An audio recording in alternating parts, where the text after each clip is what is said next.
Recién le preguntaba a Jaime Clara, mi compañero, cuando hacíamos la transición, ¿los murciélagos cantan, chillan, gritan? ¿Cómo se le llama el sonido que emiten? En realidad son como chillidos. Ellos vocalizan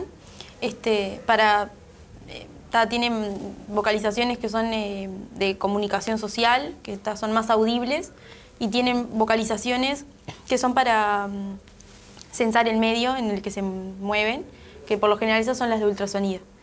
Y chillan, uno los escucha, ¿no? Les escucha el sonidito aturdidor a veces que hacen murciélago, digo, pero no es que canten. Yo creo que no se habla de cantar. ¿Tiene muy desarrollado el tema del oído, o sea, muy fuerte, o la vista también? ¿Cómo es? ¿Tienen desarrollada la vista? Eso de los murciélagos son ciegos, ¿no? Sí, porque también está como... Sí, no es verdad. En realidad ellos ven, y ven bastante bien. Es más, hay especies corregime si me equivoco, Enrique, en el zorro volador, por ejemplo, utiliza la visión más que nada, ¿no? Sí, hay especies más diurnas, claro. Entre los grandes murciélagos de la región australiana y asiática, pero en América las especies son básicamente nocturnas. Y a pesar de ser nocturnas y tener la ecolocalización, que es este sistema de sonar biológico de los murciélagos, todos tienen los ojos perfectamente funcionales. Sí. Bien. ¿Cómo surge la idea de hacer esta biblioteca de sonido? En realidad es una idea del PSMU en conjunto con la UDELAR. Y yo creo que se hace en Europa y en Colombia, en algunos determinados lugares ya se está haciendo. Y en realidad necesitamos hacer una biblioteca local por el tema de que cada murciélago, por más que la misma especie que esté acá esté, no sé, en Colombia, acá, al ser pradera, ellos censan de una manera diferente a lo que censan en un lugar selvático, por ejemplo, que al haber más objetos en el espacio, a menor distancia, tienen que cada tanto emitir pulsos, emitir sonidos, para poder no chocarse contra todo. Claro. Acá, sin embargo, como es más abierto, ellos emiten y la onda va más largo, recorre más distancia. Entonces la idea es esa, es además poder reconocer especies sin lastimarlas, sin necesidad de capturarlas. Claro, porque antes la manera de poder estudiarlos y tener un registro era capturándolos y haciéndoles daño. Claro. No necesariamente haciéndoles daño. Se ponen unas redes que es como si fuese una gran telaraña de un hilito finísimo plástico. Y ahí se recogen los murciélagos. Si uno está pronto para recogerlos cuando caen, no tienen por qué sufrir daños.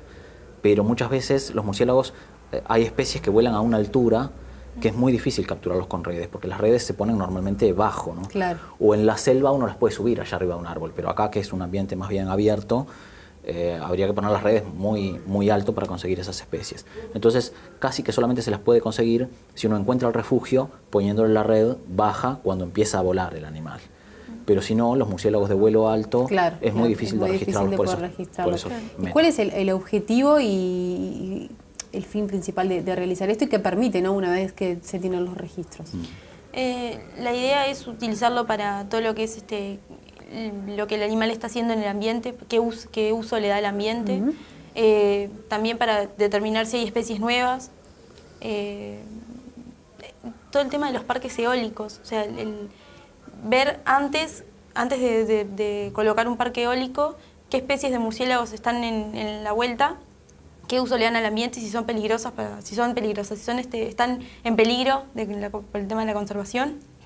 Entonces la idea es censar eso y después también si siguen pasando, después de colocar el parque, si siguen pasando, qué especies pasan. O sea, la idea es, antes de que se genere el parque eólico, poder tener una situación del panorama para que no corran peligro que el impacto no sea mayor, claro. Sí, si están capturando. Ahí está. Generalizando, podríamos decir que tiene una aplicación en investigación básica, en el conocimiento de las especies del país, dónde viven, qué es lo que comen, qué enfermedades podrían transmitir, qué insectos comen, para qué pueden ser útiles, ¿no?, cómo se pueden utilizar desde el punto de vista productivo, ¿no?, que pasamos a la segunda aplicación, que desde el punto de vista productivo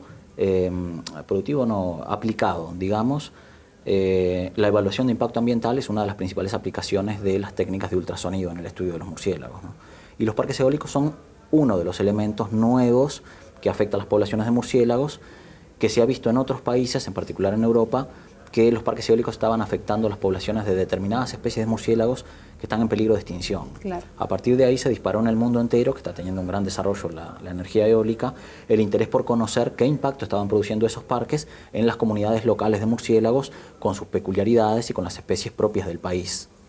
Entonces, no es sustituible la generación de información a nivel nacional por lo que hayan hecho en Venezuela, en Colombia o en México, porque allá hay otras especies. Claro, sí, la situación es otra. Y aunque fueran las mismas especies, son distintos los ambientes, etcétera, ¿no? Entonces, es importante contar con esa información para evaluar en el marco de el cambio climático y la crisis global de la diversidad biológica, cuál es la situación de las especies de murciélagos en relación a estas amenazas emergentes que de alguna manera representan los parques eólicos y otra cantidad de cosas que hace el ser humano sobre el ambiente. ¿Y cuál es la complejidad de realizar este trabajo?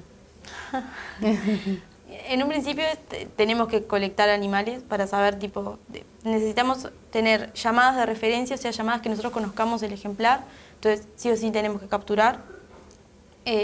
Además... Allí, perdón, ¿se lo lleva a los refugios? Claro, podemos ir a refugios o simplemente colocando, como decía Enrique, redes de niebla en el ambiente y ver qué especies andan en la vuelta y recolectar las llamadas. Y además, todo el tema de lo que es la estadística, ¿no? Creo que es la parte más, no tan difícil, pero a la vez sí, que necesitamos generar un algoritmo que realmente nos identifique correctamente las especies, que tenga un porcentaje de error mínimo, para que realmente tengamos el conocimiento específico de la especie. Porque puede pasar que tengamos especies que nos caigan en otras que no están en peligro y en realidad, por ejemplo, en el caso de un parque eólico, nos caen en vampiro y en realidad el vampiro no es una de las especies en peligro crítico en el Uruguay, entonces puede pasar que estemos fallando en algo que es re importante y terminemos destruyendo la especie en sí. O sea que es una información muy importante para nuestro país y también para, bueno, como decías, para el ecosistema mundial. Es la primera vez que se hace algo así en el Uruguay, ¿no? Sí. Sí, distintas empresas consultoras que están trabajando para distintos parques eólicos han tenido que incorporar también, por suerte, la tecnología de análisis de ultrasonido en su metodología, ¿no? Entonces, por un lado el PCMU está desarrollando esta biblioteca y este clasificador de llamadas, pero también hay otras personas que, a pesar de no tener aún la biblioteca, pueden tomar de publicaciones o de páginas web que existan en otros países las llamadas para ver lo que ellos están grabando, a ver qué es. Lo mejor es hacer las llamadas en el propio país, por lo que decía Gianina, de la variación en función del ambiente. Pero no somos los únicos que estamos trabajando en este tema en Uruguay, sí somos el único grupo académico que está dedicado al asunto. ¿Y qué importancia tiene que desde la universidad se haga este tipo de investigación?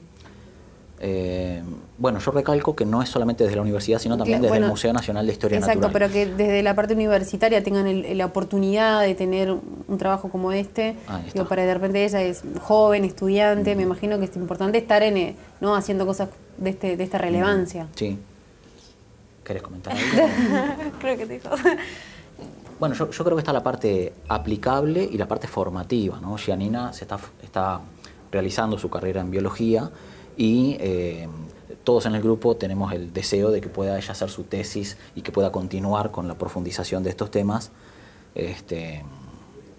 Y bueno, y por supuesto también la parte aplicada, que a veces en el ámbito empresarial no es fácil conseguir desarrollar cosas que no sean inmediatamente aplicables. Y la biblioteca de llamadas es un producto que tiene que terminarse de por sí antes de poder salir a aplicarlo en distintos estudios, ¿no? De impacto ambiental, por ejemplo.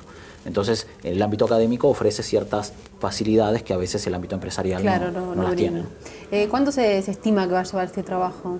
La idea es el año que viene, terminar la biblioteca y el algoritmo y todo. Fines del año que viene, que es la idea de recibirme también, pero...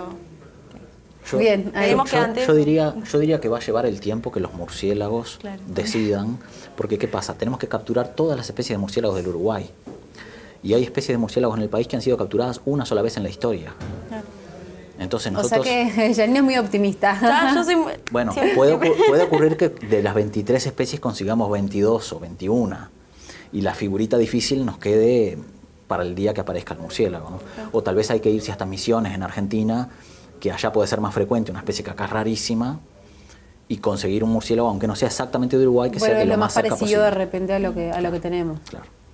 Muy bien, bueno, muchísimas gracias por haber estado esta tarde aquí en el Observador TV. Bueno, felicitaciones por el trabajo que están realizando. Muchas gracias.